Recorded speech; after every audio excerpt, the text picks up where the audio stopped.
whom you follow keenly vakatomboprofita kuti Jesu achauya pakazoitika hanzi great disappointment. No. Usanyeperwe na Chiwenga. Akakufita here zitomudzi wangu achitaura zvinandazvo zvasiri. Akati we are close to salvation. We are close to close ma events enyika. Wanaka kuti hallelujah kwete kuti zvikwa kuti machema kuti kufara kwakutopera here. No, there are better things in heaven than things that are on earth. The first initiative yakaitwa. It was Zimdeli. Ndiye Zimdeli ndiye akainitiate. But Chiwenga akatiza. Pikutanga pacho ndiye akati andichakwanise kuuya. It's unfair if we run away. I hear some of my brothers are saying, it's not between me and him. It's between us and the truth. But asatangona chete kusavada munhu anoti ndiri muprofita. Iwo katoya chiti uri muprofita kusavada hatikudzinge. Tinongokuedza ukangoqualify. Takutokuisa paposition. Memchitsipika. Wana anofunga kuti ndiri kutaura zvinhu zvatinotobelieve. Ladies and gentlemen, before tapinda mupodcast atiraupinda tiraumbokuudza kuti muvhangeri vari kutengesa this mota iyi yakunetsa haichawanika iyi Honda Fit iyi haichawanika. So he's selling vanoziva maHonda Fit munonanzwa masangana negoridhe. Saka tirabvunza muvhangeri kuti vari kutengesa mota iyi vari kuitengesa mari towabvunza kuti yakamira sei. Saka Ororo Motors yapatizwe nemuvhangeri tinzwe. Muvhangeri Zigwai. Mafunga kutengesa mudziyo kando first information yatasvika tichenzi mabara. Yes, I think you can see Ndomota Evangeli. This is my, I think this is my first car. First car. Yeah. So, but you know, unongochimboichengeta iri mumwoyo mako. Yes. Yes, nchawatanga kutenga kubva pasimba remaoko ako. Yes. But I'm selling ndinoti bizarre balam. Ndakaona makanditsoma pakumandaro yes. Ndinoti bizarre balam. You know Balaam he was a prophet but anga ine powerful donkey. Yes. Anzi bizarre roro na Peter anga rakarurama kupfuura muprofita. So I think it's a good car. Yes. Honda Fit old shape. Yes. So kana pana anoda ari kufunga kuti aroda old shape. What I'm sure that's it there. No. Is it in good condition? No, it's good in condition. Ndiri muvhangeri kasika. Uri kuwana engine yako inyowani. Engine yaJanuary. Gearbox inyowani. I think it's just a month old. You can see matire ball. Ndotopane ma wheel cover. Wheel cover rakabvaririmo mukati umo. Kusviba ine kubva kumunda. Kusviba ine kubva kumunda. Ama oil angachibatwa napanhonga kuvhura uchidira mvura mukati umo. How much? No, zveprice zvakakosha kuti munhu azondibatawo kuseri. But it's not a range. Would have range. 4,000. 4,000 right. Kana 4,000 cash money. Kana moti yaenda ndoda kuona type yenyu ndi makabadira 400. Ndo badira 400. Patai baba wangu. Aiwa ndapinde mu podcast. Yes, ndapinde mu podcast. Ladies and gentlemen, welcome back to another interesting episode na Muvhangeri Marufu. Muvhangeri, welcome. Ai Zigo. Vanhu havasi kufara hanzi makanzwa upi song yekuti kufadza madzimai. No, you know what? We need to be realistic. My issues. Zvafana kuti ndonibvunza kuti hanzi wingidi munomuziva here ndonda kuti handimuzivi. Nekuti ndiri kuti ndiri muKristu. Alright. Chakaipa kuita obsession. Wakati tinopinda musocial media kaziko. Tiri musocial media. Yes. You know, zvana kufadza madzimai unozviona mareels. Yes. Pono kuchitawo zvauri kuita unosangana nazvo. Uchingopfuura. Social media yakaina marules inogadzirwa kuchechika. You see, so it's a mixed bag. Saka unoona vanhu vachitamba tiri paTikTok. You know, tinopfuura nepo. Yes. Tichionawo zviri kuitwa. We also want to follow human behavior. So that tinoziva kuti vanhu vatiri kuparidzira vari kurarama sei, vari kunzwei. Zviri kuitika musocial community. So topatosangana nezvinhu izvozvo ziko. Ndiani mubhaibheri ainzi anzi anga ari mutsvene, anzi anga akarurama asi mweya wake waivhexwa nezvakaipa zvaiona zvaiitika. Ndi Loti. Loti anonzi because he was in Sodom. I think ireference yaona mubhuku ra1 Peter chapter 2. 2 Peter chapter 2. Anonzi Loti akanga ari munhu akarurama asi wakanga achirwadziwa nezvaaiona zvaiitika muguta. So kubvunza kuti kufadza madzimai unozviona zvafanira kubvunza kuti Japreza ndiani, Wikidi ndiani, Macheso ndiani, tinovaziva now, but havasi role models edu. Our role model is Jesus, but we know zvavari kuimba toda kuzvinzwa so that we know our audience kuti iri kumwa chalice yakaita sei. I think from that song you can see kuti we have a rotten society now because everything that you hear from the song tells you one watanawo in the community. So I think it's a shallow vadhakwa newine Babylon. We've said it, one vadhakwa newine Babylon, and chidakwa chinonetsa kuconvince yao. All right. The reason why there's a Evangelist Marufu Nasi is because we want to look at two issues. This might not be a very long podcast, but one peripheral. Peripheral ka issue kasina basa, but kane basa for wanoda kunzwa makuwa nechi. Okay. Yekutanga we want to look at nyaya yekunzi Evangelist Marufu wakatiza debate na last minute. And then secondly we look at the issue ye rapture. Kune maprofita madiki nemakuru vari kuclaima kuti musi wa 23 na 24 ndo mazuva ari kuuya iwo Jesu Kristu. Saka kana uchikwanisa kutombodya 50 guda yako idye bachine time because unogona kusara. Okay. Saka ndo ma-issues that we're look at right now. Kindly subscribe and you tell us what you think about that. So Mvangeri ndatangire apo. Debate makatiza. It's interesting, Zico, to hear that because you all know all along that we are ready. Actually, of course, what are the debate? Konzeresa ma mixed emotions. Ndatitangire apa Mvangeri. Tinofamba mbijana. Chekutanga zvinhu zvinogamuchirwa here pachinamato zvekuti vanhu vaite madebate. Both munzwa Bible chizotora kuti shun vain arguments which profits unless rambling. What about the vain argument? So the arguments can be there, but they must not be vain. I think there's a verse also you find Acts chapter 17. Paul had debate and my philosophers about Athens. When the Stoics so they argued with Paul all day. So we can argue on issues, could establish maybe my principles at Sirgona, even Elijah.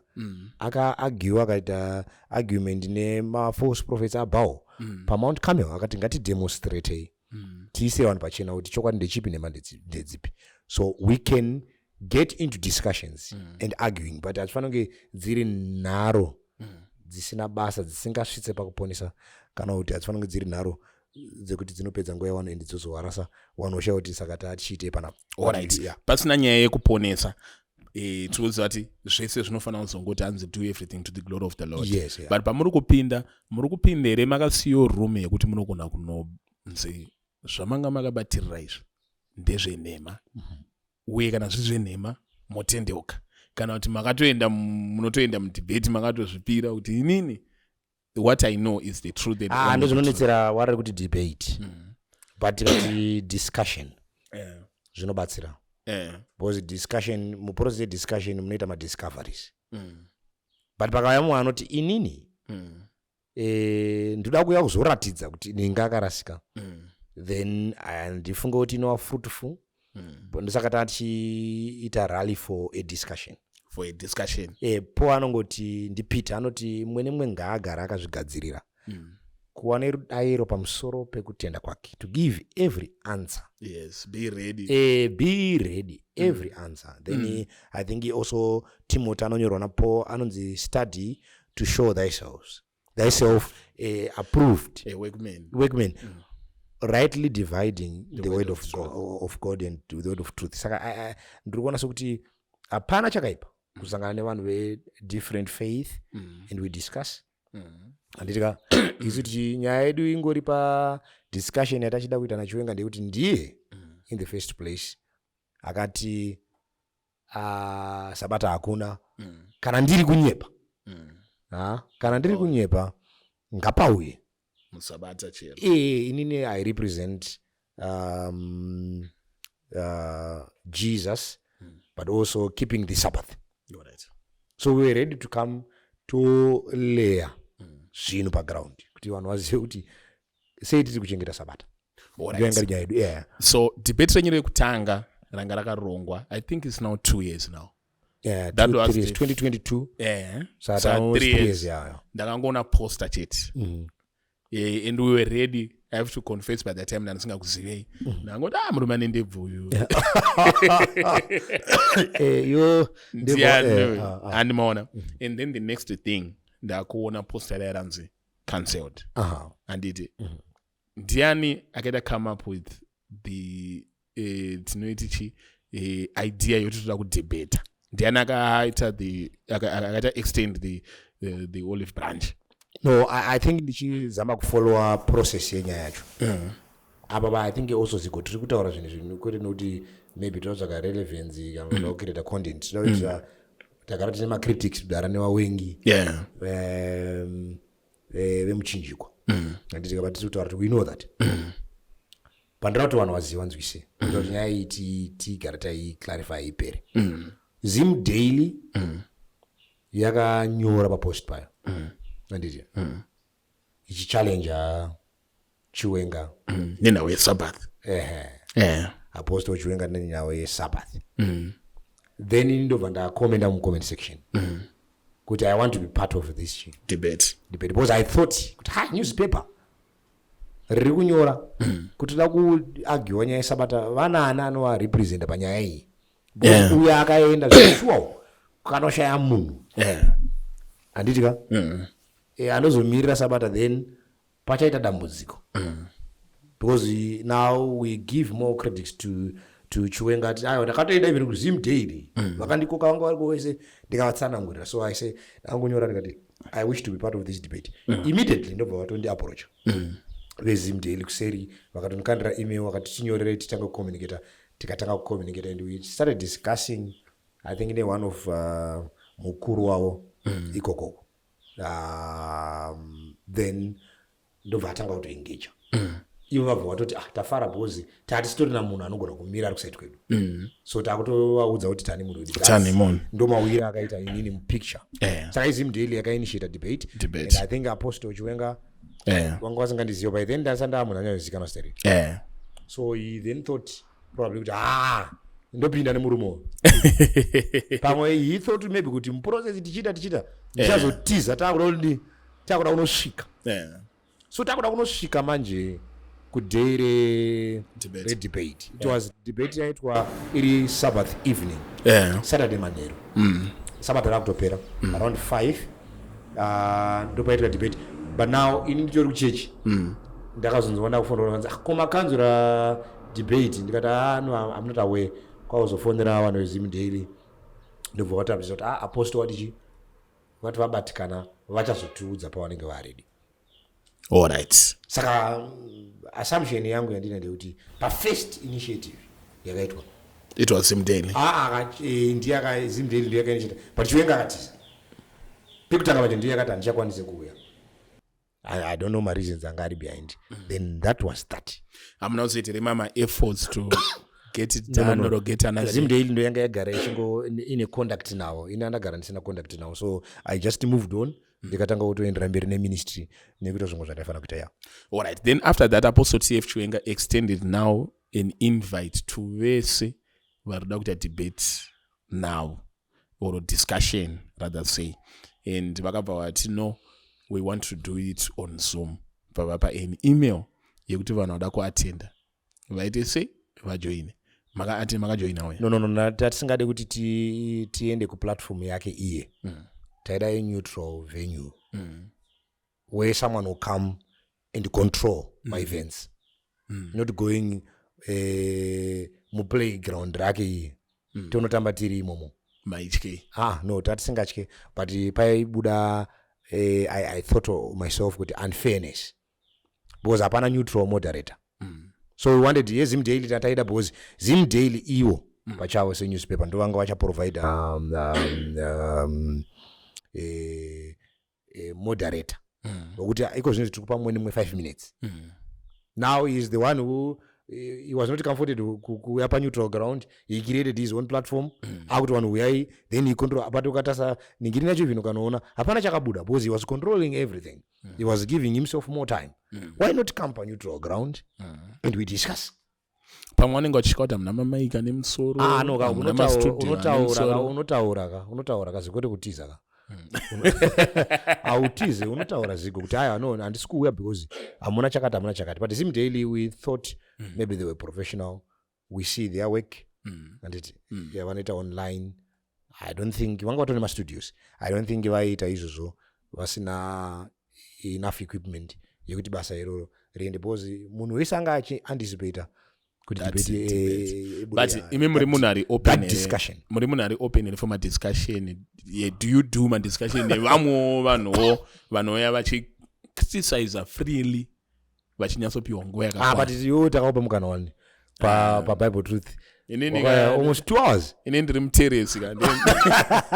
Nokonyingotera. Okay. I think we after that we created a platform inonzi Bible Truth podcast. And we opened. I think vanhu vanogona kunocheka takaita discussion nana Marwa. Apostle Marwa from Bait Bridge, I think. Tikaita nyaya matangs tikaita futi nawo even yeSabbath nana Kahari nana Apostle Kahari takaita futi nana vaita kuna Jesu futi wainzi vana mukoma Gabriel takaita futi na mudhara wayo kuti anzi Marufu achadzingwa chechi anonzi mudhara aduyu udanzi Marufu achadzingwa chechi anga haagari muSDA chamudzinga. We did, and if you check even today we are still doing it I think Evangelist Mparinga. We are also doing Padara Machinda with Josh Maponga. Who can sit na Josh Maponga and agree at the end of the day. Of course anenga ine maonelanda zvinhu Bishop Marara, but issues we stand firm for what we have believed. So hatisi vanhu kuti uri kuita zvokufungidzira. We want him to come if he is free. Not kuti I think atone biased mind ndakanzwa chitanzi toda kutsvaka mbiri nezita rake. Why should we do that? Zvinhu ndezvaMwari. I think kana tiri pazvinhu zvaMwari anongowana mbiri ndiJesu akati kana ndasimudzirwa ndinokwera vanhu kwandiri. He is saying akawana chimwe chokwadi chekuti isusu tiri kunyepera vanhu. Listen, tine congregation kumashure kwedu inotiteera. Tiri kuiparidzira nyaya yeSabata raari kuti hakusisina. It's unfair if we run away. I hear some of my brothers are saying, it's not between me and him. It's between us and the truth.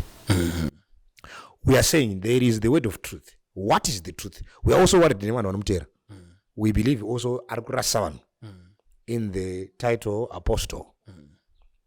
Because we also want to debate title apostle. Is apostleship? Is he qualified? Because munanopinda maoffice anopinda beds after a test. He wants also to know your office as an evangelist. Yes. Are you qualified? Dati nini basa rangu riri pachena. Zvinhu zvandinoita zviri pachena. Handina chandakawiga. Anoda kunditarisa ngaanditarise. Dati tine vanhu vari kuteera basa ratiri kuita. You are also following what we are doing. Yes. What is your conviction, Zico? My conviction. So okay. I think also he finally after the previous video he have accepted kupinda debate ni asari kundipomera ndakatiza. I think we want to clarify zvichazoitika recently. But kuda kubvuma kugara neni also nokunditi Evangelist Marufu. I think there is a conviction in him kuti this man is an evangelist.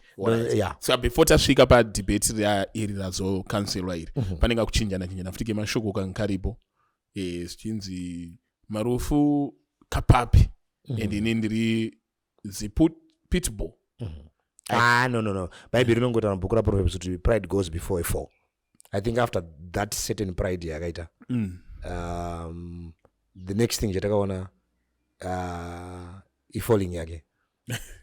Akadona I think akaputsika because akataka kupomerwa zvinhu zvinonyadza pamusoro peministry yake kuti akakambura. So alright, but the basis argument yange iri yekuti Evangelist Marufu handisi kuda kudebata naEvangelist Marufu, ndiri kuda mukuru weSDA, not Evangelist Marufu.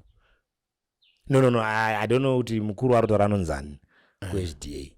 But what I know from where I'm coming from, my evangelist ndo anoita basa rekudebata nevanhu zvinhu.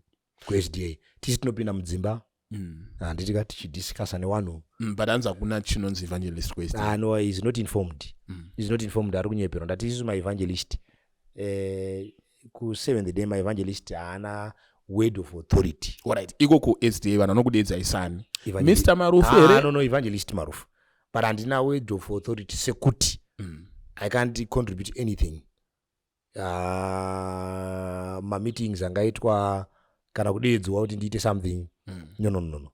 That's not my way. Pandiri mvangeri inini basa rangu nderekupinda muwanhu ndichitaura newanhu, but zvinhu zvine chekuita nemachurch policies nechichi handideedzwi kuti you contribute what is your thinking, because handina kudzidza, handina kuenda kuma schools of theology, so because of that I'm limited I think. But kupinda muwanhu because tinosangana vasina kudzidza, I don't know kuti iwo akaita theology here, urongoda inonzi common truth, udango understand from point A to point B. Kana kune zvimwe zviri too technical, unonosopinda nyaya yeSabbath haisi nyaya yetheology. It's a common truth inotozikanwa nemunhu wese kuti sabata ririko, vamwe vachiti sabata hakuna. Saka tiringotadza mavhesi acho tongomanongana, haisi, it's not a discussion yekuti ungati zvikuda theology. Tinongotadza church history, totadza Bible evidence, toona kuti zvakafamba sei. Anyone can do that. So but here I think kuti ndiri kuda mukuru weSDA pride, because here I think he's not focusing on the truth. He's focusing on saying I want to destroy SDA as an institution. You only destroy lies by presenting the truth. Yes. So if you come and sit down neni, inini ndichaburitsa zvinhu zvandiri kurepresenta kwandiri kubva, namwe ndiri papi, iye ari pitbull, then achabva ati ndo zviri kudzidziswa even ana muvhangeri Marufu wari kutumwa munyika. Tasaimone kurasika kwaakaita munhu wazvibata. So I think ingori pride bedzi yanga ari kuita, I don't know, but finally he's calling a puppy now kuti auye paground. Saka this debate ranga riripo apo hanzi imimi manje nyowani ratanitaita it's a renewed call, and then marongwa nemi hanzi you vanished without excuse. No, I didn't even vanish. I think it was last week nandiri kuruya the whole week in Mount Darwin. Then network yanga ichinetsa ikoko, but ndakazona message iwanawo. I think it was on Friday. Vanga vaninyorera musi Wednesday last week. Anditi yakanzi greetings Evangelist Marufu, I used to comfortable kuita discussion in Apostle Chiwenga chichichi. Here is my number. I think he's one of his pastors. Ndikati kuti great, I'm still interested. Saka ndichakunyorera pa WhatsApp. But I was doing something in Ruya. What were you doing in Ruya? I was preaching ndandine revival week, and anchita nema teachers nema students. Anditi pachikora. It's a Seventh-day Adventist school. Alright. So I was occupied. Ndo basa remvangeri kuparidzira vanhu. I think they were also blessed there. We thank God nebasa rakaitwa. But now because I was occupied, vangoninyora kuti I used to comfortable number dzedu WhatsApp, ndikati saka ndozobata chi ndadzoka kuHarare so that we plan since vaindi engage. Then ndadzoka kuHarare sure ndakato engage, ndikati hai munhu waMwari, how are you? This is Evangelist Marufu. I think I can also go on the platform and share the WhatsApp conversation I did. I think yanga Sunday. Andika. Ndakadzoka Saturday evening. So ndikati Sunday now chireka ndite get in touch since ndadzoka. Then akatonditi greeting Evangelist, good to hear from you. You got the message I highlighted to you concerning discussion.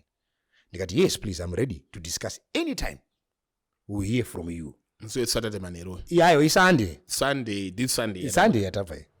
Ndobva anditi okay, currently in service. Ndikati that's fine. Ndikati saka nazobuda muservice achandibata then tochironga kuti tiri kufanira kudiscussa rini, ndiyobva anyarara. That was it. Kwautozoona maclips I think in Zuro yesterday, I think Sunday evening, Sunday manheru, arikuda chinzi Marufu akatiza debate takamudedza countless time achiti anouya, then akatiza, and I'm amazed kuti what is this man saying. Saka time Yeah, vangatori muservice vachipreach about panga achitoti ndiri muservice ndachitotaura naye chiti I'm ready anytime. Iwo ndo wauri kutogadzira nyaya yekuti saka ngatichimuti akatiza chichi I don't know narrative iyo wakaiwana kupi. So I then shared my conversation I did paplatform yangu because vanongowa nema-mixed feelings and what are you saying Evangelist chichi akutaurwa I think paiswa confusion. All of a sudden maakutiza wanena wana vanhu wake also wawapombasi Marufu akatiza chichi hana TV. Ndabasa nazo because ma-critics are entitled. Now later on anditi after ndapost I think he returned to me anditi ndobva andikandira machats akandikandira akuratidza kuti machats ayanga achiita neone weZimDaily. Then he said to me I want to read here akati apedza akati I think anorepresenta ZimDaily anonzi Munamato akati Munamato came representing you last time and I had to contact with them and acknowledge all order. That was in an alternative communication channel. When they did not respond, what was said is not a lie, as you can see. Saka ari kuti aicommunicate naMunamato weZimDaily. Saka vakatowira zvakawira neZimDaily. But ZimDaily hainambotaurawo neni. Ndikatomuresponda ndikati Munamato ZimDaily and Evangelist Marufu are two different people.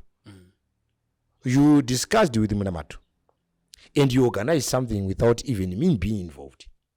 You go and say to the masses, I've run away from a discussion. But you know my handle is Evangelist Marufu. Hamuna kumbondibata inini. Ende mamato mboresana. Tatatomutaura ka. Saka ndikati ZimDaily is not me. So kana makaronga zvinhu neZimDaily. Saka vari kuti isusu tatagara tichitaura but veZimDaily havana kutombondi-engage. Havana kutombotaura neni. Handitika ndobva handiti you responded in WhatsApp when I had already given feedback that I'm no longer getting responses. Saka urati paiti ndiri muservice paya aitotaura naapostle kuti havasi kupindura achitaura veZimDaily. Apostle Chiwenga akuti Marufu and his team we engaged them but ina handitomboziva kuti team ina handina team yandinayo. Team yenyuka ndana Frank wekubluff. Ndizvo ndiri wekubluffika but ana Frank ndiwe makamera ka. Yes. Ndiwe makamera. Wanobata makamera kundirekodha. Handina team handina ma-structures. For now ekuti kana uda kutaura neni unotondinga personally. Utofona. Unotondifonera then ukandifonera kana ndine reference yandokuti chibata ningi. Ndokudza. Nida kwatry kuavoida confusion iyoyi. Kuti pasazita munhu anoti tachirongana ningi wenyu. Saka unomubata inini then kana ndichikupa point of reference ndokureferensa. But I think from this you can see kuti I'm not even aware of what was being planned. So it's very unfair kuti he then goes on public or to his masses and lied about me. I'm still comfortable to come and represent the truth. Not maybe in a way, a manner of a debate, but if he is ready to discuss and have a free mind. I also have a free mind on issues. But imimi through my back and forth that I'm sorry remaining resentment momoyo menyu towards Apostle TF Chiwenga. No, I'm a man of God. Bible jaro zigo roti daiwa wengu. Ndizota na Jesu. Anoti kana muchida wano kudai mubairo wenyu uchawaita sai baba wenyu even vanhu vakaipa vanoisira mvura. Mwari anogona kugadzisana nevatadzi every day. So this is the character we are representing. I don't have even any grudges with anyone. Kana pana akatonditewa akanditewa mahara. Maybe sachari kiki. Munonge kana ma. No mama bullet vest here one. But we are only represent. We don't hate anyone. We don't spread the message of hate. And certain ndakamboita anything like that. Yes. But maybe I can joke around. Like ndakaita maybe akambura ndikati pitbull akambura. I was just joking around. I don't have hard feelings with anyone. Even ukatasa kana even if his pastor can tell you kuti even chitaura naye ndaitaura naye with respect. Pastor with respect. And ramboita argument now. I don't feel could I must hold. I know even some of my brothers under Adventist circle. They've had feelings with many people. This is not what we represent. We don't represent that. We represent the love of God to love everyone. That's what we represent. I think that's the most powerful thing you can do. That agape love, and when you spread love, I think if you sow love, you're going to reap love. Yeah. hatina munhu watinowenga even wandakasiya hama dzangu dzekumapostori no ndinongoya ndongomirira chokwadi I don't hate anyone ipapa manje nekushora kwamakaita mapostori no handina mumashora mapostori namashora ndakangotaura zviri paground ndikuona kuti munogona wajambwa nechironga chamanzi baba John no hatisi kuita zvechirongwa every man's destiny yakanyorwa naMwari mumaoko saka hapana anomisa nenge makovhairwa namuparinga ipfungwa dzenyika dzauinadzi une pfungwa dzenyika nepfungwa dzevanhu vasina kutenda vhagerera zvokwadi handingakurambidze kutenda izvozvo tiri vanhu vokudenga hatingavhairwa nezvinhu zvepanyika. I think we are not muchly entitled with the things of this world. But iwe uri muteresi I think also sezita randakakupa zvinhu izvo zvinokutambudza kuti hauma unozvitsvaka unozvitsvaka nemwoyo wese but kana Mwara every man's destiny in I know John the Baptist was beheaded. Jesus was nailed to the cross. I think that is our fate at the end of the day. Jesu anoti nyika iyi inokudai asi inondivenga nekuti ndineudza mabasa ayo. So kana isisu tikabvunzwa pamusoro pechipostori hatina kuchiwenga, tiri kutaura zviripo. Inonotisa content yatakaisa tasina kuwenga chipostori but taitaura zviripo kuti no nyaya yababa Johani yakamira sei. Hatina kutaura awa wari imomo. It's actually a sad thing kuti awa tinoda kuzama kuwaratidza zviripo wotanzi ari kutituka. Why should we do that? Hatina munhu watinotuka, but of course we are going to rebuke sin. We are going to tell the truth. But whenever truth is preached, it is always violently opposed. Yes. So it takes courage to preach it here. Ladies and gentlemen, ndofunga nyaya ya Apostle TF Chiwenga yatsvakurwa yazunzwa. We hope kuti discussion ichaitwa as we wish, because isusu sevatapi venhau vamwe vangada kukomana vemakuhwa tenge chida kuona kuti zvakafamba sei tozoripota. But I think we can only do discussion iyoyo under number one, ground riri neutral, rine a neutral moderator. That would be a point of preference, and also in a friendly manner. If he feels good, you want to come as a friend of God, to help the body of Christ, we are willing. Kana tichigona kunosangana mu platform yakadaro, we are still on our position. We are not running away from anything. Ladies and gentlemen, so I think they will work on finding a independent moderator. Ndo watichatsvaga toona kuti zvakamira sei. Tadaenda pa next segment yandoona nge ndo yakati koshei zvakanyanya kudarika zvatanichitaura. Now rapture. Rapture ndo the second coming of Jesus ene kana kuti zvinhu zvimwe chete. Zvinhu zvakasiyana. No, word rekuti rapture arimo mubhaibheri. Saka kusavamo kweword rekuti rapture mubhaibheri, does it mean there's nothing? Rinoita kuti tiquestione kuti muri kubvunza kuti chii. Can you define chamukuti rapture chii according to you, Ziko? Alright, the word rapture has been generally accepted as the second coming, or rather the day richauya Jesus. No, you are not understanding. Chikunzi rapture kubvutwa kwevatsvene kuti vachaitwa raptured. Hatisi chimwe chete. No, hatizviwane mubhaibheri izvozvo. Tinowana zvipi? Right, mubhaibheri tinowana kuti kuuya kwaJesu kuri clear. Kunotsanangurwa. I think kuitira kuti pana vanhu ndakazwa chitanzi Marufu haana kana mavhesi. Saka iwo kuti ndidhile newe zvakanaka. Mavhesi achereka nemavhure. Yes. Jesu akavimbisa kuti ndinodzoka. Anditi Matthew 24 inotudza. From verse 3 kuti vadzidzi vake vakamubvunza agara pagomo reMorifi kuti tiudze zviratidzo zvokuuya kwenyu nechiratidzo chokuguma kwenyika. Jesu akatanga kutsanangura anonzi signs of his coming. Then kuuya kwaJesu kunotsanangurwa kuti kuchange kwakaita sei pano. Iye Jesu wacho nemuromo wake tidi zvevanhu vari kugadzira nyaya dzisina kunyorwa. Jesu anouya kangani? Jesu ari kuuya for the second time. Akauya pekutanga achauya kechitu handiti achauya kechitu. Auya kechitu ndokuuya zvamuchose here? No, ari kuuya kechitu kuzotora vatsvene upaenda nawo ozodzoka nawo after 1000 years. Dziri mubhuku raRevelation chapter 20. Tinozonzwa vatsvene vachange vari kudenga for 1000 years. Kana 1000 years dzapera hanzi ndakaona Jerusalema ridzva raakudzoka panyika pana. Ndopano ndakabva ndaona denga idzva nenyika idzva. Nekudenga rekutanga nenyika yekutanga zvapfuura. Revelation 21 inenge yakudaro. 20 inoti vanhu vanga vari kudenga for 1000 years. 21 ibva denga idzva nenyika idzva zvakakreatwa, ndikaona Jerusalem rakudzika kubva kudenga richiuya zvikanzi tarirai tebhenekari yaMwari yapakati pevanhu. So Jesu ari kuuya akairika.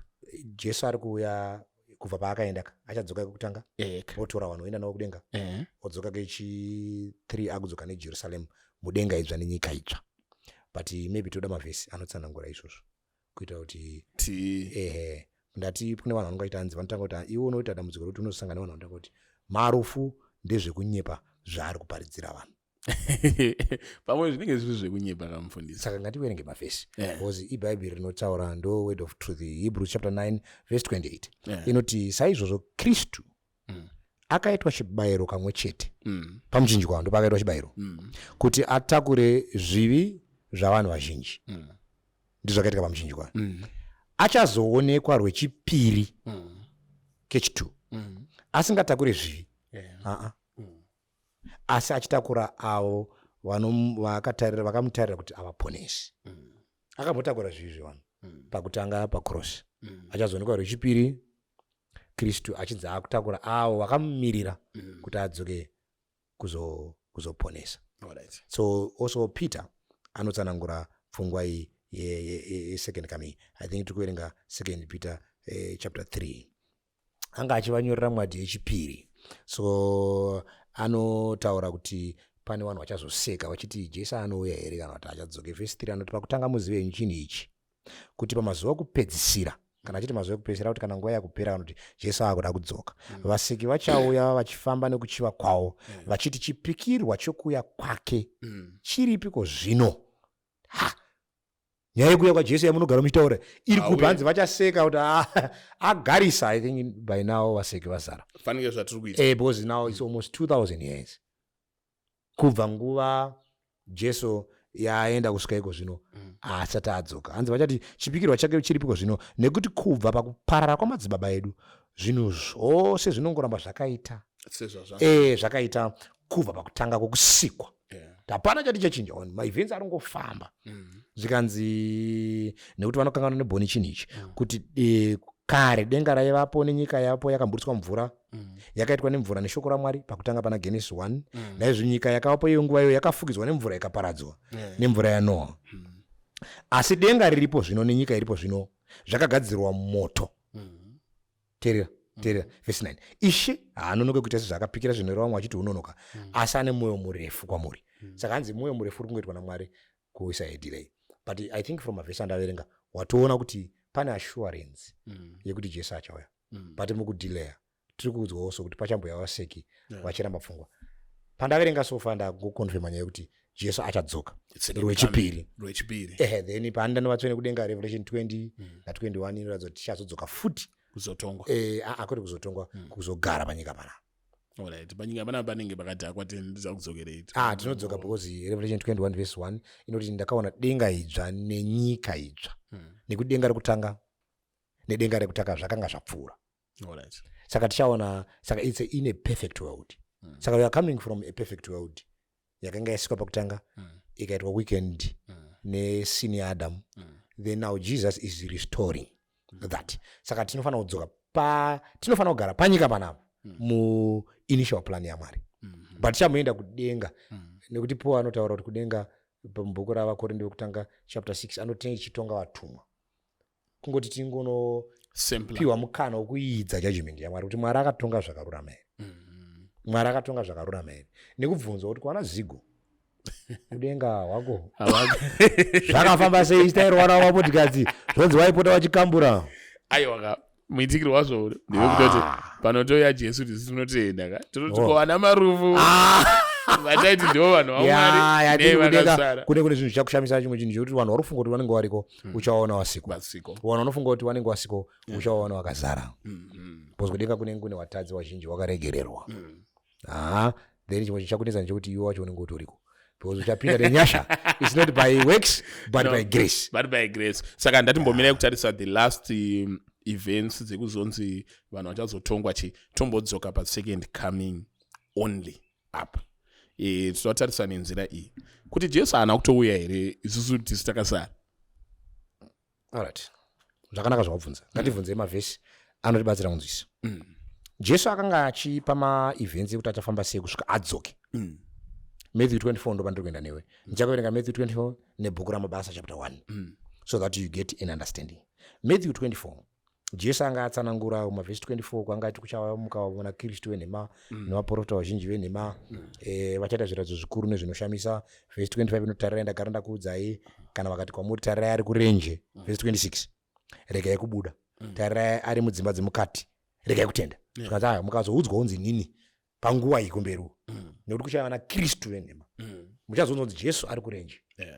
I think takaona wainzi wana Jesus of Namibia kuita ana Kaku vaichita ana Jesu.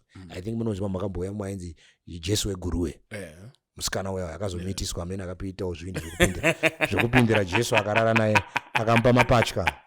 Vanhu akakabura Kristu asi zvakaratidza kuti muprofita wenhema. Jesu ndo zvavakaruzadzisa vhesi kana Jesu musatenda nekuti ndagara ndakuudzai. Anobva atsanangura pavhesi 27 kuti iye achauya sei. Teerera vhesi 27 nokuti semheni inobva kumabvazuva ichipenyera kumavira ndo zvichaita kuuya kwaJesu kwomwanakomana womunhu.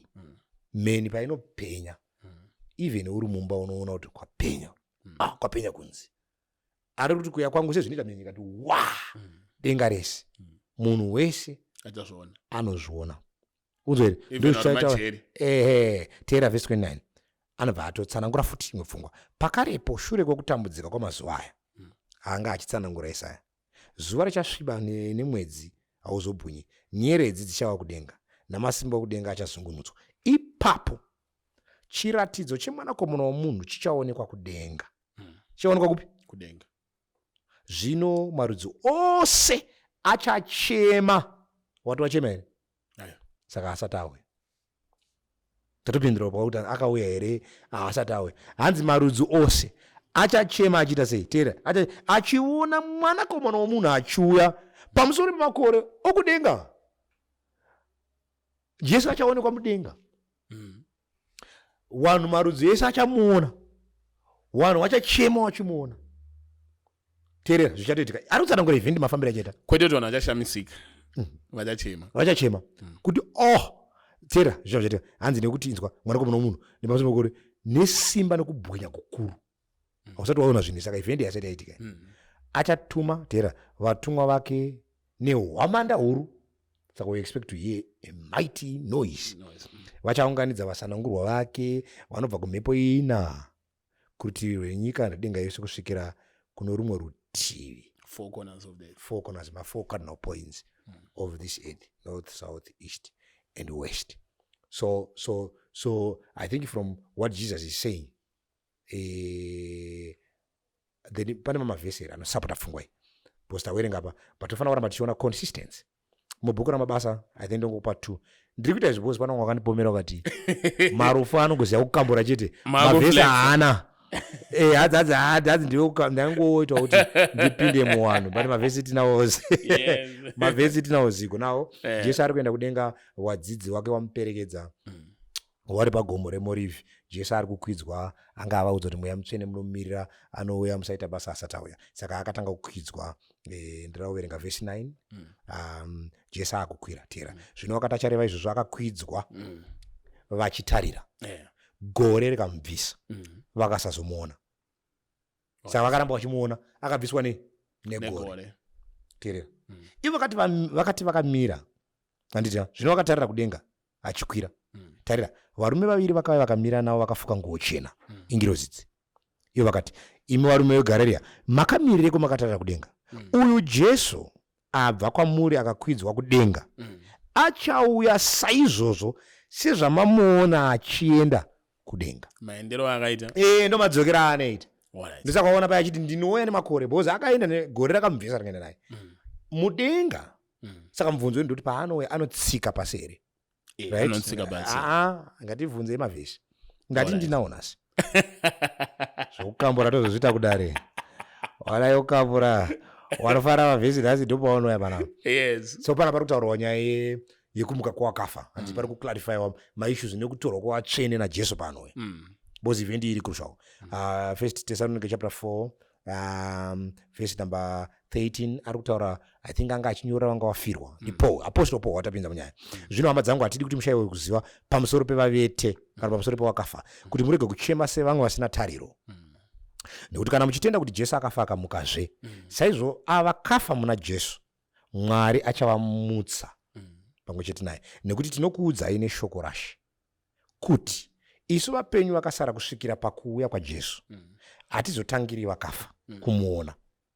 Nekuti Ishe amene Jesu achaburuka achibva kudenga, achadanidzira, teerera, nenzwi remutumwa mukuru nehwamanda yaMwari. I think wambonzwa hwamanda mumavhesi ataverenga. Vakafa muna Kristu vachatanga kumuka. Zvino isu vapenyu vakasara tinotorwa pamwe chete neava vamuka. Tochingamidza Ishe mudenga. Mira tiri kumuchingamidza kupi? Tinochingamidza Ishe mudenga mumakore. Vhesi akatonyora mumakore, in the clouds. Naizvozvo tigowana She nguva dzose. Naizvozvo nyaradzanai nemashoko aya. Saka Jesu paari kutouya haasi kutotsika pana, achamira in the suspense. Saka ndo panobva kasong yaunzi hamuzofarire kumuona chiuya ari mumakore. It's a powerful song. I think you can see kuti zviri easy kuti munhu wese aone zuva bhozi riri mudenga. Akaya akatsika panapa paBluffview vari kumubara vachamuoni. So I think it's a common sense to every human being. Because tinozviona every day. Even ndege kati iri uko inogona kuonekana ari kuSouth Park, neari kuno kuBluffview kwatiri today, nemumwe ari uko ati ndiri kuona ndege iyo. But kuya kwaJesu kuchanga kuine noise. Kuya kwaJesu hakusi kuzova secret. Saka tatouraya chinhu chiri kunzi secret rapture. Ende vhesi haisi kuti vanhu vachabvutwa, vhesi kuti vanhu vachamutswa. Wapenyu, because Jesu anoya Mwari wapenyu, oya mwe wakafa, hanzi tinotorwa tokwira. Tonosangana naye makore. Haisi secret. Hapana ari kubvutwa. So musi wa23 wanga wachitaura. We are waiting. Zvinonetsera nyaya iyi vaprofita vanemaona kuti muri kurambirei 23 wachasvika. Saka zvandiri kuparidza zvinongova senzi kuti vaprofita vanema kana 23 yapfuura. Alright. Kana tichiti takadai vanogona kuramba vachiti kutamboramba. But kana vari kutaura kuti isi chava secret, it's not biblical. Kana vari kuti chava rapture, it's not biblical. Because hapana anobvutwa, maevents akuratidza kuti vanhu vachasimuka zvakanaka vachienda. Kubva nhasi kusvika musi wa23 pane vanhu vari kuita mavictim of that misinformation. Ndosaka podcast yauya kuti tivavhure pfungwa. I think kana vachida kuteerera handizivi kuti akavaparidzira ivhura mavhesi api, but mavhesi ndavhura zvakanaka dai wauya naye panapa agara nenapo. Tambomubvunza atiratidze pazvakanyorwa ya. Alright. Saka tataura kuti Jesu haasati auya. Handiti. Patada kuenda ndepekuti izvezvi zvikunzi Jesu ari kuuya musi wa23 oro musi wa24. Munhu wakwanise kuona here pamweya, uri kunzwisisa pamweya, sezvo uri munhu wemweya. Bhaibheri rinotaura kuti hanzi hamusi vana verima, zvekuti zuva iri ringakuwanei. Handimona. Ndivatisauka kutanga chapter 5 anotaura kuti zuva raShe richauya sembavha usiku. Handitika? Asi imimi hamuzi murima kuti zuva iri kubate sembavha. Why? Because Jesu wacho zvakaita akasiya ma-events anolead to his coming. So if you are studying well the events, because akatisiya ataura zvichaitika. But hazvireve here kuti kana uri munhu wemweya pane kakunyerekedzwa kwaunonzwa kana kupfura kweziso kuti andimona zvatoita zviya zvekuti zora rangu rikupfura. Munhu wemweya wechokwadi by reading the word of God. Because shoko raMwari ndiro rokuisa mumweya. Jesu anotaura pana John 17:17 vaite vatsvene muzvokwadi nekuti shoko renyu izvokwadi. But vaprofita vobo vari kuti vakasangana naJesu akavaudza ndakwe. Vaprofita hazigo, iwe unotoya iri topic tinofana kutesta. Imi dambudziko renyu kuno kuZimbabwe ndimaprojisa ma-false prophets mazhinji kana maprojisa kuwana anonzi maprophets mazhinji, but futi hamusi willing kuti tivatest. Aiwa, ndiri kuti tomboti tavatesta taona kuti ndewechokwadi. Tiri kutomboti. Zvinoita here kuti muprofita wechokwadi azive zuva rokuuya Jesu. Now I think tine mavhesi ari clear anonyorwa kuti kana riri zuva iri nenguva iri hakuna anoziva asi Baba voga. But hatigona kuramba kana munhu akati azarurirwa iprofesi ka Mwari agona kulimitwa nevanhu. Uzi ndi Mwari. but akagara atudza kuti kana rizuva rinongoya hakuna anoziva kunyange mwanakomana kana watumwa asi baba voga. Imimi mvhangeri mati the reason why uchikwanisa kuona kana kupfura kweziso kwekuti ndakufila unge Jesu apa padhuze kuita se kuuya izi mushure warava because Jesu akanyora maevents akapiwa neinonzi chronological order. So wakagona Mwari akakupa mweya manje wogona kushandisa kubatanidza this chronological order unokwanisa kufambiswa naMwari kunosvika kuzuva iro. Mamwe ema-events acho nezvishamiso zvacho ndo zvakafanana nemwedzi unenge uchiora ndotanga kuurava. So musi wa 23 to 24 tiri kurava mwedzi kuti mwedzi uri kufamba sei, full moon, half moon, quarter moon, tobva tazvibatanidza nemafestival. Hanzi the festival of parava meno wati kureva kuti zvine zvazviri kurevera izvi mwedzi zvawaita. We appreciate bo zvakanyorwa kuti mwedzi uchaora, zuva richasviba, nyeredzi dzichava kudenga.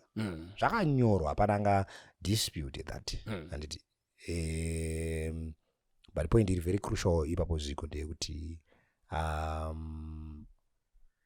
hazviriwo kuti kana zvikaitika izvi zvakuti padate rekuuya maevents anotinongedzera kuti zuva raapedyo.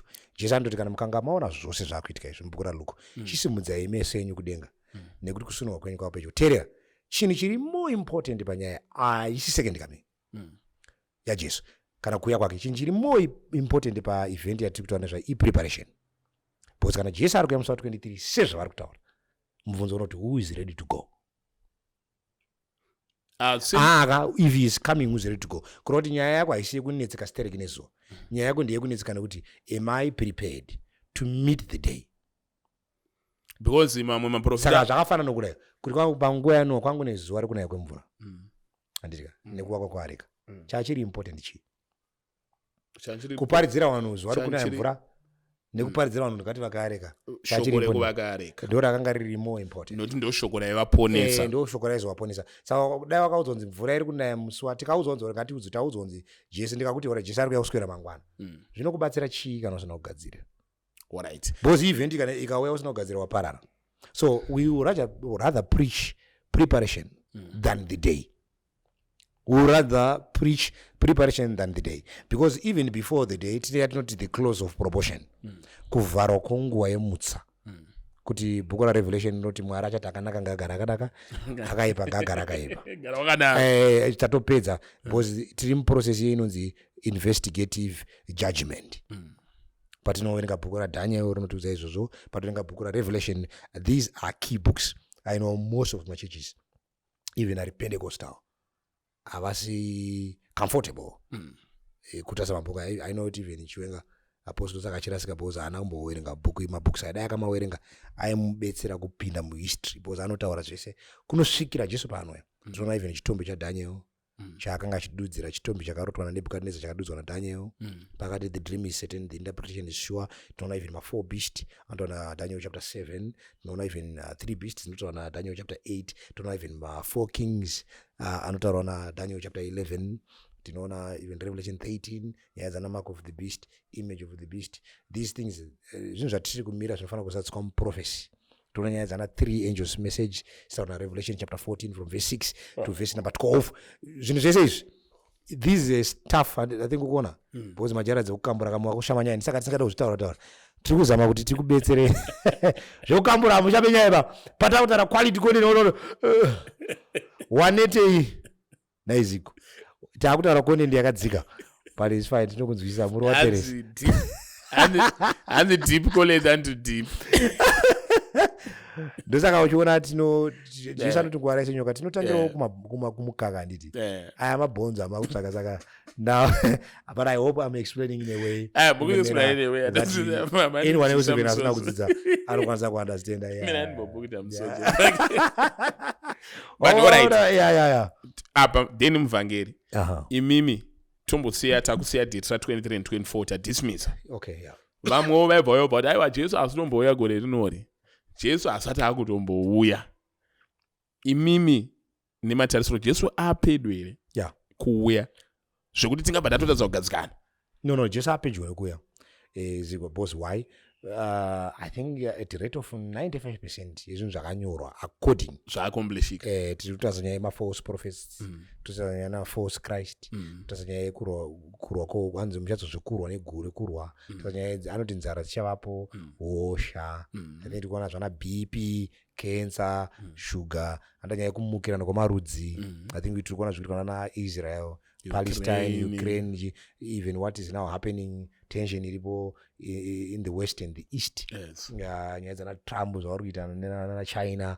I think unongoona kuti panoda kuburitsa mamissiles chiratidza kuti ndudzi dzepasi weapons of mass destruction ndudzi dzepasi dzinoshatirwa but dziri kutaura kuti Jesu unouya ndozvadziri kutsanangura. So I think it's a message iri kufanira kupinda muvanhu so that people get prepared for the event. I think what's that chin one. I think also kana tiri kuno chinoratidza kuti Jesu chikandokana zvaitika izvo ndozadawa hanzi kuipa kwangaita Sodoma and Gomorrah. Itatosvika ipapo. I think no, kuno kuzimabhocheti maybe kwatisati atanga kudebata ma-issues but ukaona nyaya dzakufira na Charlie dzangada wazamaita na Kiki. I know kuti anga ane zvimwe zviri controversial of course but nyaya dzechingochani but level reongochani makariparidza kako unonzi kuruya kana ndiri kuruya muchiti varume vaida robata chibharo vaida kutobata munhu mumwe murume chibharo wasingaone saka kusvika ndakuti inini rega ndigare mumba kwangu no I see your event ndikaenda kwana Sparks ndosvika nobatwa chibharo wakudhauta mwako here kwete na Sparks amene wariko kwa muri kuunganidza ari kuunganidza ongochani achitaura nadzo but mira nditaura nditi probably let me tell you event one yamunofanira kumaka pasi yatiri kuziva kuti yakuda kusvika event yeNational Sunday Law. National Sunday Law. When the National Sunday Law is going to be declared. What's that? National Sunday Law, it's when through the Protestant churches in America and the political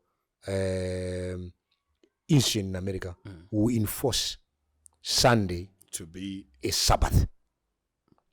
But is Sunday ra Sabbath. Vakangodaro bedzi. This is the final moments. I think even according to their document on the Project 2025, they are moving my events towards that. Prophecy inoratidza kuti there is going to be war between the day of worship. Because kana ukatasa structure yema 10 commandments, tese tinobvumirana kuti munhu afane kuita upombwe, munhu afane kuba, munhu afane kuuraya, even wachita mutemo wakapera, but ikasvika pauti you see, saka there is fallacy there. Tinobvumirana tese kuti upombwe ufane kuitwa. Kuti bazuva vanhu vane contention. Saka nyaya yese even kuti munhu afane kunamata nezvifananidzo zviri pamutemo negumi. Kuti munhu afane kutamba nezita raMwari zviri pamutemo negumi. Kuti munhu afane kupfugamira zvifana kana anofana kuwana Mwari mumwe chete zviri pamutemo negumi. Izvo zvakanyorwa. But patinongosvika pakuti rangarira zuva reSabata. Anansi gone over. Because Sabata ndiro rinokubvisa kunema dzauri. Iro rokuunza apa. That's why we see we are keen even to go to discussion with the Apostle Chiwenga. We know where he's standing. That was told so that around we say, why we are so keen, because Sabata rene zvarinotaura. Rinotaura redemption, rinotaura creation. Chichakanyatsooma kungoti tongosiyana neuna madedu Sunday tona madedu Saturday. That's what we are also worried about. That's where the great controversy is. Because pamutemo negumi, mutemo uri kutaura Sabata ndio wega unokuudza kuti ari kukupa mutemo ndiani. Because pakazosauraya usaba unoti ndiani ari kudaro. Rakanyanyokosha izuva iyi. Zuva rakakosha because riri kuparidza zvinhu 2. Number 1 riri kuparidza creation. Number 2 riri kuparidza redemption. Pari kuparidza creation riri kunongedzera kuti unofanira kuziva kuti kana uri panyika pana God is your creator. Because also the devil claims this creation. I think pamount of temptation akataura naJesu akati ndokupa zvinhu zviri panyika pana. Kana ukandipfuga meno ndakazvipiwa nezvangu. And ukaverenga Paul anoti kuti Satan is the prince of this world. So the devil is also claiming this world. Saka mutemo weSabata unokudza kuti there is only one creator. Kuroti vanhu vakachengeta mutemo zuva rechinomwe hakugadzirwa anonzi ma-atheist. Because every week vane day ravari kurecognize kuti kune musiki. Havagonota ma-atheist because every day paplan of redemption tinoona kuti Jesu on Sabbath day was resting in the tomb and he resurrected the first day of the week. He died on Friday, the 6th day of the week. Ukadzokera creation week, 6th day of the week ndo rakacreatwa munhu. Saka zuva rakasikwa munhu ndo zuva rakafirwa. Creation week Mwari apedza kusika akazorora. Redemption week Jesu apedza kufa achifira munhu. He rested in the tomb. saka kurova kuti patiri kuchengeta sabata tiri kurecognize kuti Mwari musiki, tiri kurecognize also kuti God is our redeemer. Saka hakuchina anda atheist because ari kuziva kuti musi wandiri kuuya musi wechinomwe ndiri kurecognize kuti Jesu akandifira, ndiri kurecognize kuti there is a creator who have created me. Saka all my theories ana being bang, they are crushed immediately. But we know kuti ma theories anogadzirwa na Satan achi-influenza vanhu varunzi ma-scientist today kuti vaite deny the power of God, ida kuti unleashed by Mwari muvanhu under the plan of redemption. So zuva iri rinofana kuramba richirwiswa. But now we see kuti book of Revelation rinotaura kuti ma-superpowers are going to work well pakuda kumova agenda iyi kuti vanhu vese vatendiswe. Now I think you can see kuti pfungwa yatogara iswa muvanhu. You know kuti Sunday is not a good day for business, but Saturday you can make more cash, you can party more. Saka mfungwa dzevanhu even mamasavada chaiwo haachadi kushanda Sunday, akuita mabhora Sunday, akuenda akazorora because mfungwa dzedu dzakuti Sunday guys izuva rekuzora naturally. Kuchengeta sabata musi weSunday zvakafanana nekutsanya manheru. What naso usiku anasukudya. Yeah, njeimo. I think there are also people called Jesuits in the process. When I was the information is there are Jesuits that are masquerading in pushing these agendas. I think these are also people who have pushed even creation, Pentecostalism. We are also looking into that. I think but we need to do my podcast. I'll deal with my issues as really critical. I think it's an actually click. But listen, I also want to clarify maybe in process here. Particularly I think it's a platform where we can lure even but we also need a parallel line. I think that's why we are also redeeming Bible Truth podcast. Vanhu vanenge vachiri padare hanzi muri kuita inonzi soft porn. Vanhu vanenge vachidaro ndizvozvo. Hatirambe zvauritaura but tingoita hatisi kuramba platform iri kutobatsira vanhu. But tiri kusangana pacommon truth. Kunyanyoratidza kuita zvenyama zvinofadza. Tiri kusangana pacommon truth. Tiri kuti I have my friend Evangelist Muparinga there. He can't say Marufu ngatichifambe itese mutruth iyi. Because baba iye akabva anoendawo kwake, ini ndikabva anoenda kwangu, patisana anobva oenda kwake. Weva even I think even Bishop Mapongawo, weva watakakoka Arthur Marara anobva oendawo kwake. Asi panopona vanhu here. People are redeemed with common truth. Iyo tinoiti precious truth. Then there is this what we are preaching today but now. You know the present truth. What is the present truth? Zvinhu zvatiri kutaura izvi undisava chano vanobvumira nazvo because common truth iri mung'anga. Because ng'anga dzine misha. Dzinorana misha. Akapedza kushandira vanhu akapiwa keshi anoenda naye kumba kuna madhamu kana iri ng'anga yechirume. Saka takungombedzera kuti iwe kana wasvika kumba ung'anga iyoyo madhamu uchaita sei nawo. Isi anogona kunge asina knowledge iyoyo. But common truth in the land even chiwanhu.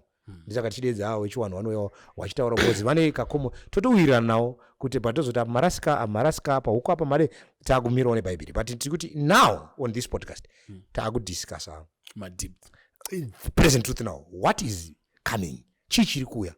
How are you going to prepare? Saka nyaya dzangu dzana country living dzakuwa relevant because ndakubvisa nyaya dzana mark of the beast, image of the beast. These are just deep stuff. Taura nyaya dzana 3 angels message. Atina lose focus. I know some of my brothers go Marufu makuita say message. We know the message. We know what must be preached. Yes. But we just need a correct platform where kana tikanga tataura munhu wese are ready now to say Marufu anga achitaura zvokambura. Kwapa kuti they didn't come. Tangwara senyoka but tarura masenjiwa mu process. Aiwa ndiri kupaona. Saka tichivhara muvhangeri tinobva tangoita look at this. Kuti nyaya dzekunzi Jesu ari kuuya idzi hadzina kutanga newo vatinawo izvezvi. Ana Pastor Chris nevana vavo, ana Prophet Joshua veku-South Africa. We remember kuti kune nyaya dzinototaurwa dzekunzi ana Ellen G. White whom you follow keenly vakatomboprofita kuti Jesu achauya pakazoitika hanzi great disappointment. No. Usanyeperwe naChiwenga. Akakufita here zitomunzi wangu achitaura zvinandazvo zvasiripo. Akati anodaro. Maitange ndakanogara naChiwenga. Akati kaiti zvavedo kamunosangana. Muchitaura naizvozvo. Ni wangu anotaura izvo. Handiti muri wanhu akadiseni muri wanhu ukunyeperwa naChiwenga muri naApostle Chiwenga. Rekandiva ndasiyana clarify iyo podcast inei. We have done a series to that. I think tichaita also another repetition because repetition deepens the impression. Yes. 1844 message. Information iripo pa online 22 October 1844 kwakaita inonzi great disappointment. So let's clarify what happened. In summary. Pane murume anonzi William Miller. William Miller anga ari Baptist. Anga abva kuhondo 1840. But anoti ari kuhondo ane paakapukunyuka. So akaita conviction yekuti Mwari akandiraramisa. So ari mumba make William Miller. Ari a Baptist. Not an Adventist. Hakuna chinonzi panguva yatikutora hakuna chinonzi SDA. Hakuna chinonzi Seventh Day Asa chako kuna anonzi ma Protestant churches. Wana Methodist, wana Calvinist, wana Anabaptist, Presbyterian, ndo machechi ariko. Machechi ariko ma Protestant churches, machechi anga protesta kubuda mu Roman Catholic. Anditika. Machechi Roman Catholic yakuparidza heresy. Anditika. That's why pakakirwa anonzi maJesus anachikuti maJesus batsara ndere kuti abatsire machechi aya akabuda muchechi kuti adzoke. Anzanga ma CIO. Akafane ma CIO. Akatangwa anonzi Ignatius Loyola. I think you can see it. Kone datato aisire ukambura. Yakunde. Pana uroti zviri kweri zvuto. Now listen. William Miller akanga achita study yebhuku raDaniel. Ari egamba make then ndobva discover Daniel chapter 7. Daniel chapter 7 yanga ichitaura naDaniel 8 ndo akanga achitata machapters aya akanga achitaura nyaya inonzi cleansing of the sanctuary. Bozi angel painotaura naDaniel inomuti bozi Daniel akabvunza akati temberi yawisirwa pasi. Zvichatora nguva yakareba zvakadi yawisirwa pasi. Bozi wana Daniel wanga vari kuBhabhiloni. Apa wanga wane desire kuda kudzokera. Vanga vapiwa 70 weeks prophecy naJeremiah. But dzinonzi naDaniel 9 dzanza kwana. Saka vanga vakunetseka kuti kwatisati adzokera sei. Ndipo wakatsanya nekunamata. Vakanga vachitsanya nekunamata. Saka vakuona futi muvision akuona temberi ichiwisirwa pasi. Saka paakabvunza akabva audzwa kunzi zvichatora makore 2300. Ipapo sanctuary yawaona ichipisa ichachenurwa. Saka William Miller achita study paakaona chinzi sanctuary ichachenurwa. Nemakore apiwa 2300. William Miller achistada akatasa Daniel 7. Akakonkluda kuti kuchenurwa kuitwa sanctuary zvinoreva kuti kudzoka kwaJesu. Haisi vision yaakaona. Teerera. Haisi prophecy. Istudy yakaita. Varwa macalculation. Ndobva atanga kucalculate zvinhu zvake William Miller. Macalculations aicalculate anga ari chokwadi because matime yanga yapiwa. But event yaainareta kuti chaitika yanga iri kunyepa. Cleansing of the sanctuary yaireva kuti Jesu anga akuzopinda munzvimbo tsvene-tsvene achenure sanctuary. Sezvaiita high priest kuOld Testament ane time yaizopinda munzvimbo tsvene-tsvene kuti aichenure. Saka William Miller akafunga kuti kuchenurwa uko inyika yakugezeswa yakuchenurwa. Ndobva ati ndawana chokwadi chekuti Jesu akudzoka. Ndobva acalculate because time inopiwa pana Daniel 9 kuti munotanga kuwerenga makore aya kubva pamunotanga kuvaka Jerusalem. Ndizika time yana Nehemiah pakatanga kuvaka Jerusalem. Saka vakatanga ku 457 BC ndipo vakatanga kuita se kuvaka. Saka ukatora makore 2300 apiwa ukafamba nawo anosvika muna 1883. But because pana zero between BC na AD zvinoreva ticalculate saka tinopinda pana 1844. Saka achicalculate William Miller akabva ati vhangeri iri harisiri rangu ndega. Zviri kuita vakomana verapture. Ndakupinda naro muwanhu. Ndobva aitosvika kusvika mumachechi oti ani vhangeri rangu harisiri machechi oita Methodist church otanga kuparidza kuti akuuya otogadzira timeline rake chichi vanhu they were so confused kuti akanyora zvinhu akagadzira vanhu vakati imi murume acalculata ende atiratidza achishandisa mavhesi sezvirongoitika izvezvi vari kutoshandisa screen vachishandisa screen vachiita sei ndo zvaitwa naMiller. Miller anga asina kuona vision akaenda kuchechi Methodist. Ellen White anga ari Methodist panguva iyi. Ellen White anga aine 17 years by 1844 Ellen White ndopa akagamuchira message because time yanga yakusvika anga aine 17 years anga aine mutwini wakainzi Elizabeth. So vari kuchechi vabereki vacho vaipindawo chechi yeMethodist. Vabereki vaEllen White ndo vakatanga kugamuchira vhangeri vakati murume araiti vakati ngatiteerei. Saka vanhu vaiti vakanzwa vhangeri Miller vaiti tichasari tautofamba naye. Saka yakatanga inonzi Millerite movement. Wana Ellen White wanga vari wadiki. Haana kana chaakambokontribhuta 22 October yakatosvika 1844 Ellen White asina kana vision yaona. Pakatika inonzi great disappointment, Ellen White haana kana chaakakontribute. Vanhu vakabva kumachechi ana Methodist, Baptist, Calvinist vachiteera Miller, ikatanga kunzi Millerite movement. Vanhu vatanga kutengesa dzimba, saka izonzi great disappointment. Because vanhu vakatengesa misha vakadii, ndipo paitika vakadisappointika. Because Jesu haana kuuya. Ndofunga vateresi vakakesha. Kaikeni imagine ka. Wife round vakamira muri kusumuka nguwai. Ishewe vanodzoka what time tizo bosi kuna vanhu vaisatenda ka. Tiyozotenga. Wadzoka opfuura nebonzi. Asati adzoka. Asati auya. Saka imagine it was they were disappointed. Vanhu vakadzokera pane vanhu vakasara vakati ha but takaokuleta zvakanyorwa chii chataita. Then ndipo vakatanga kunetseka vakaramba vachiita mastudies until December pakatanga vanhu vakatanga kureceive vision vakanga vachiita study. Anditi vakatanga kureceive vision. Pana varume 2 vanonzi wana William Foy ndiye murume akatanga kureceive vision yamuratidza kuti nyaya yaitika pana 1844 study aya pamuverenga Revelation 10 kuti vhangeri rainzi richazotapira mukana wasiro wamudumbu. Vachitarisa akatanga kuramba akati handigoni kutaura nezvinhu zvindozonzi here sindareceive vision ndobva anyarara. Then there was another guy I think ainzi Bryson ndoda kukanganwa zita rake akareceive futi vision second vision ndobva anyarara haana kutaura. Vanhu vachiita study kuti ati ndakaona vision iri kunditi study apa Mwari andiratidza kuti zvinoreva kuti zvakati. Ellen White akanga ari pano wabereki wake ari mudiki aine 17. Then God decided kuti sinzi varume ava 2 vasina kubudisa nyaya chireka ndiendere kumusikana. Ellen White achingoreceive vision ndobva atotaura zvaaona. Chii chanzakakosha pamusikana? Inzira yaMwari. Mwari anosarudza anyone ziko kuti amushandise. Kana iwe wakada kubvunza kuti chii chakakosha patiri kuti tizive zvinhu zvatiri kutaura today, we are not even special. But kana Mwari asarudza munhu waada ungamurambidza here? Mwari asarudza wanhu saka anga angoripo. Mwari akachirega kuti shoko rangu risvike wanhu ava ndiendere mberi nemission. Chirega ndishandise musikana. Ellen White ndobva ataura zvaaona. Akandaradzwa zvakati Mwari ari kuti sadhai apa naapa muone ndozvinhu zvandaona muvision yandareceive. Vanhu vakati kuti chii, vanhu vakatanga kutopokana. Vamwe vakati ngatitarisei, saka vanhu vachiita study ndobva vaona kuti zvaari kutaura zviri kumeka sense. Vanhu vakati ndiwani. Ndobva areceive imwe vision. Then akati ndiri kureceive imwe vision. Vanhu vakati zvakanzi nguva false prophets ngatimutestei. She was then tested.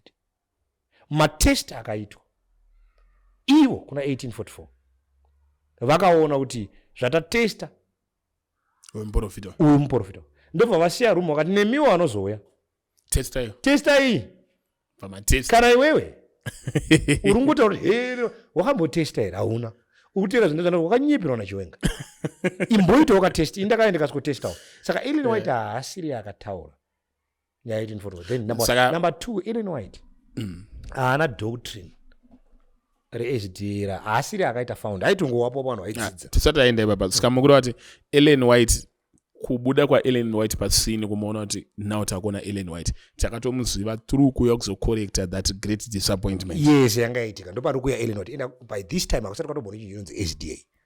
Alright, SDA iri kuzobva kupi? SDA right good wabvunza munhu zvakanaka. SDA iri kubva kupi? Chiri kunzi SDA now from that moment vanhu vakanga pavakastadha vakaona by December kuti Revelation 10 iri kuti bhuku parinovava richitapira mudumbu mukana unovava mudumbu angel inozoti kuna John asi unofana kuprofitazve pamusoro peshoko iri. Saka vakaona kuti nyaya yesecond coming isina kuitika apa. Jesu apinda hazvirevi kuti hatakunyarara nyaya yesecond coming tichiri kufanira kuparidza nyaya yesecond coming. Saka vakabva vatanga inonzi Advent movement. Pamagurupu avanhu vakanga varipo papana vanhu vabva kuMethodist, wabva kuBaptist, wabva kuinzi Sabbath keeping, maCalvinist. Saka ndisi kuti munhu wese anga ava nedoctrine rake. Saka doctrine reBaptism ranga rapo, doctrine reSabbath ranga rapo, doctrine reMethodist salvation growing in Christ, doctrine reLutheran salvation through grace or faith in Jesus ranga riripo. Saka vanhu vese vakaita senga vanga vaunganidzwa vachibva in different churches vakanga vachiita study. So Ellen White paakataura vakastadha ndobva vakonfirma kuti zvaataura nezviri mushoko zviri kubudirana. Saka Ellen White aingowapo kukonfirma zvinhu zvavari kustadha. Kuti zvamuri kustadha Mwari ati zvakati ati tasai nyaya yesabata iri key iwe woita study kana vaita study vokonfirma kuti sabata tariona riripo. So they study and study saka vainzi advent movement kuti tichiri kutenda kuti Jesu ari kudzoka. Saka vakatanga kudzokera ku 1 foot vachida kuvaconvince. Pavakatanga kudaiwo manje kwakatanga confusion up to 1863. Pakatanga confusion vakatanga kuti vadzoka futi wana nekuuya kwaJesu. Saka hurumende yakati akuchina chinonzi Millerite movement kana chekuti munhu anongoita by this time Miller anga atotiza because anga akaona sekuti atsautsa vanhu akatonyora a letter of apology. Saka now because izvi zvaitika izvi you'd see kuti by 1863 kwakwatone malaws ekuti chinhu chese chinofanira kuregister. Alright. Saka they were forced to now register. So vakagara a meeting by 1863 a group of young people my youth vanga vakagara pane mufana ndari kutofunga zita rake, pane mufana uri kunditiza but we done a podcast yekusanangura zvinhu nemazita avo. Yes. Mufana uyu ndiye akasuggest kuti since tichitenda muadventist muadvent of Christ tichitenda also kuti sabata riri kufanira kuramba tichichengetwa because vanhu vese imagine kuti mamethodist masunday keepers vakati sabata rabviswapo rofanira kuchengetwa because ranga rauya mudark ages nemacatholics vakati since tichiri kusimbisa vanhu kuti vadzokere kunochengeta sabata chairo nekutenda kuti Jesu anouya kechipiri ngatichiti 7th day zuva rechinomwe adventist kuti Jesu ari kudzoka tiri kusimbisa futi kuti sabata ngarichengetwa. Ska advent is illustrating the coming of Jesus since we did advent kuoneka patsiko ndizvo. Saka vanhu ava vanokoshesa zuva rechi7 kuchengetedza sabata kuti sabata ngarichengetwe uye vachikoshesa kuuya kwani kuti Jesu anouya kwete kuti ndo zvavanokoshesa. It was a suggested name kuti even zita redu parinotaurwa rinotanga kuva a rebuke to a world ya wicked kuti chenjerai Jesu ari kudzoka. Also rinova a rebuke kunoona vasada kuchengeta sabata kuti chenjerai sabata richiriko. Saka izita ranga riri kuuya nemessage ye rebuke kwete kuti ndo zvega zvavanotenda. We believe in the true baptism immersion yekunyika munhu kamwe chete mvura sekunyanyo kwazvakaita mubhaibheri. We believe in prayer tinotonamata, we do all night prayer, we pray. We believe in fasting tinofasta. We believe also in reading the Bible kuti the Bible and the Bible alone is the only rule of faith. Hatitende munhu, hatiti ningi Ellen White, tinotenda muzvinyorwa zvaEllen White zvaakanyora but iye haana basa munyaya iyi because anga ari mushandiri waMwari akaita zvaakaita akafa akarara. We don't even worship Ellen White but we believe kuti zvaakanyora zvazviri inspired. Saka mawritings ake tinomakoshesa, we always compare mawritings ake because takamutesta tikaona kuti sure zvaaita nebasa raaita zvoza kuti Mwari anga achimutuma. We also believe we believe in maprophets. Maprophets Mwari anogona kumaraisa but hatisi tinomaraiza. But hatisatangoona chete kusavada munhu anoti ndiri muprofita. Iwe ukatouya uchiti uri muprofita kusavada hatikudzingi. Tinongokuedza wakangoqualify. Takutokuisa maposition. Memuchitisipika. Vanhu vanofunga kuti ndiri kutaura zvinhu zvatinotobelieve. We have a lot of things. Tine anonzi ma28 fundamental beliefs. Anotitsanangura we believe kuti wakafa hauna chavanoziva. Kuti nyaya yekuti wakafa wanomuka wachishanda pakati pavo penyu tinoti mweya yetsvina. Tinotenda futi kuti Jesus hatiponeswe nekuchengeta sabata kana kuchengeta mutemo. Tinochengetwa salvation through grace. Tinotenda in the cross of Jesus. Tinotenda kuti tinoponeswa nekutenda muna Jesu. But kutenda kusina mabasa kwakafa.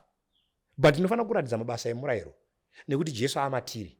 Tikaramba mabasa emurayiro hatichaite zvivi nekuti mumwe nemumwe anoita zvivi anodarika murayiro. Tizotoona vhesi. Saka because we believe in Jesus anotipa simba rekuchengeta panzi usaba usauraya usaita upombwe because ari matiri.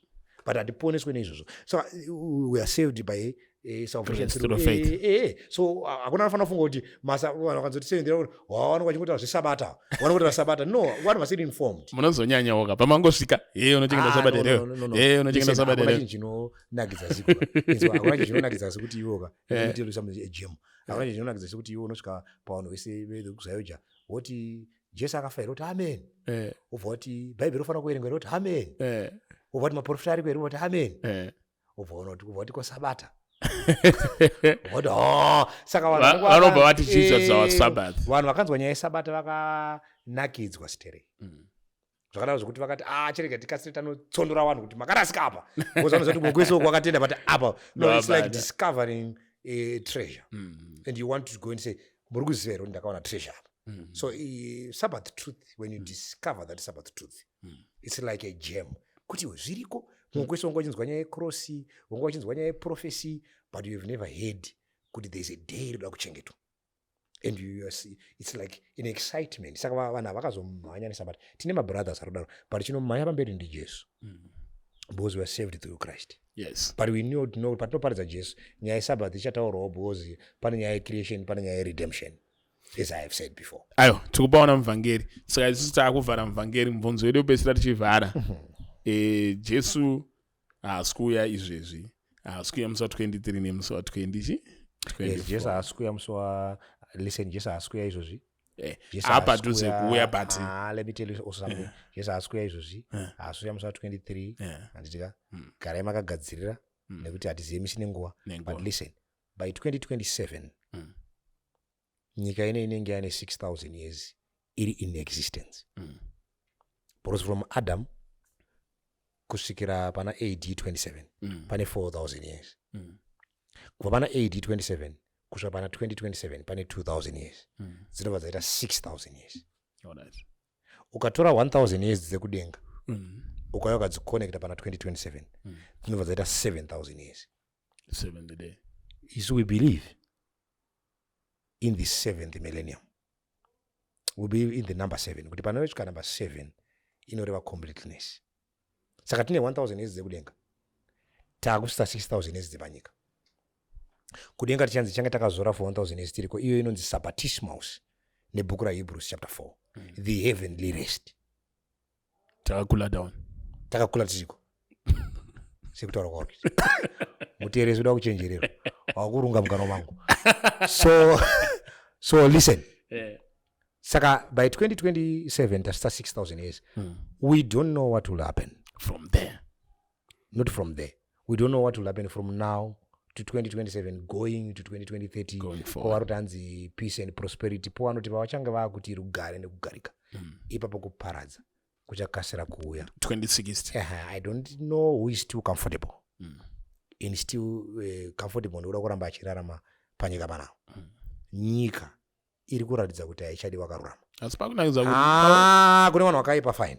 They are enjoying. For those who are spiritual, they are now tired.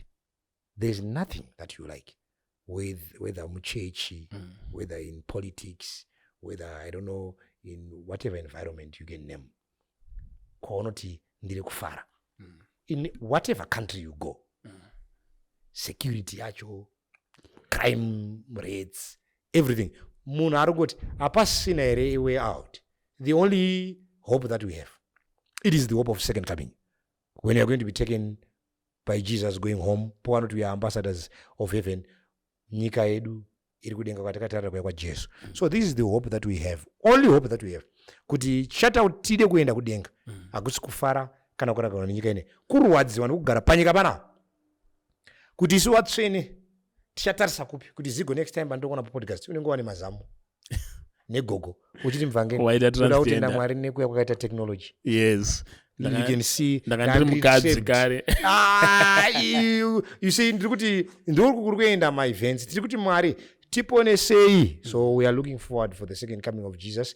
Pandakupa kuti time shall be no more. From now tichaenda mberi. What is important is not dates. What is important is preparation. Our message is not date setting. Our message is preparation of his coming. Are you prepared to go? Are you ready? Are you ready to go? Watora ile mafuta sezvinotaurwa paipa. Tenga mafuta chikomba chisati chauya. Chikomba changa chine barika. Chada madzimai 5. No. Hayo zigo wakawereka uri uni. Alright. Unopinda chechipi. Andiziye zayo ndoiri kudzisa zvinhu. But listen. Chikomba. Zviri pachena. Chikomba chachano listen. Wainzi wasikana wane gumi. Handi wakadzi vechikomba. Wasikana wane gumi waperekedzi. Wanga waperedza chikomba kunorora. Musaka uchiona unonzi vakasiya pawanga vari chikomba chikanobvisira. Ivo vakasara vachirara vakazonzi chimukai chikomba chako yakuzokutora kuenda kumuchato. Vakanga vari waperekedzi. Ndanoti chaida vakadzi 10. Unotama nevaprofita nevaperekedzi. Neng'anga. Ya, ng'anga hanzi nediabetes yatsika pamusoro pezvinyavada. Ladies and gentlemen, ndo muvhangeri Marufu, nyaya dzatachitaura dzakakosha.